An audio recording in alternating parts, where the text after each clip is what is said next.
And thank you for allowing me to sit on this subcommittee. Of course, as you know, I sit on the full committee. Administrator Pruitt, I want to talk about the environmental review and approval process for local projects. With a significant portion of my constituents living on the Florida's west coast, I'm always concerned about hurricanes, as you can understand, as well as flooding. However, our area only has 2 evacuation routes to move residents inland during an emergency. To alleviate this problem, the Pasco County government initiated the Ridge Road Extension Project to create a 3rd evacuation route, but they've been working on this since 1997. Can you believe that? Since 1997. For over 20 years, the county has been treading through regulations, filling out forms, and meeting with federal officials to get this public safety project up and running. Okay, so we're talking about, again, a public safety project. We need to save lives. God forbid we had a disaster. So while they have met with some recent success, and I've been working to help them out, the project still has not received final approval. Administrator Pruitt, what has the agency done under your leadership to streamline the review of projects, particularly when they involve public safety, where lives could be on the line? In this case, they definitely are on the line. And is permitting improvements something your EPA workforce assessment, are they addressing these issues? It's actually absolutely a priority. In fact, we began an effort last year before we arrived at the agency. They didn't know how long it took to actually go through the permitting process. In fact, I asked that question upon arrival to give me an idea about the length of time that it took for permitting, and they didn't know the answer. So we've evaluated that data, and I know this won't surprise you, but it takes a long time. You've already cited your example. And so by the end of 2018, we are making changes internal to the agency. That decision that we make on permits, up or down, will occur within 6 months, starting in January of 19. So that's the effort we're engaged in. But as you know, this is an interagency approach as well, and we're collaborating with the Corps of Engineers around some of these issues and making sure that we have consistency and working with them.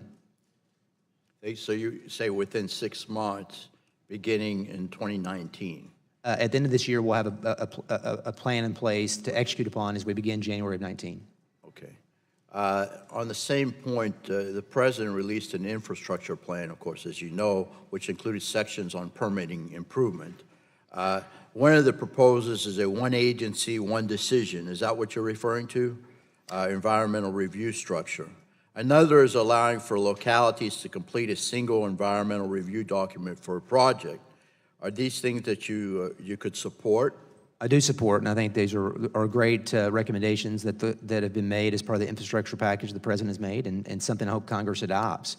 But whether it's adopted or not, we are advancing this 6-month review process internal to the agency. Okay, as far as, there are a lot of local governments that can't afford to hire high-priced consultants, as you know. So this is very, very important to them. And they shouldn't be penalized because they can't afford to hire these high-priced consultants. And, my area, over the years, they've spent a lot of money on this project. But I'm sure that there are examples all over the country where it's taken many, many years. So I appreciate you working with me on this, and hopefully we get approval soon. Thanks, Congressman. So thank you very much, and I yield back. Gentleman yields back his time. Chair recognizes the gentlelady from Florida, Representative Castor, for 5 minutes. Well, thank you, Chairman Shimkus, for allowing me to participate in the hearing today. Mr. Pruitt, your pattern of unethical conduct and conflicts of interest are now very well known. But I'm very troubled today by your failure to take personal responsibility for your actions. You simply dismissed all of the ethical lapses at the beginning of your testimony as troubling media reports. So I think that's a failure in leadership.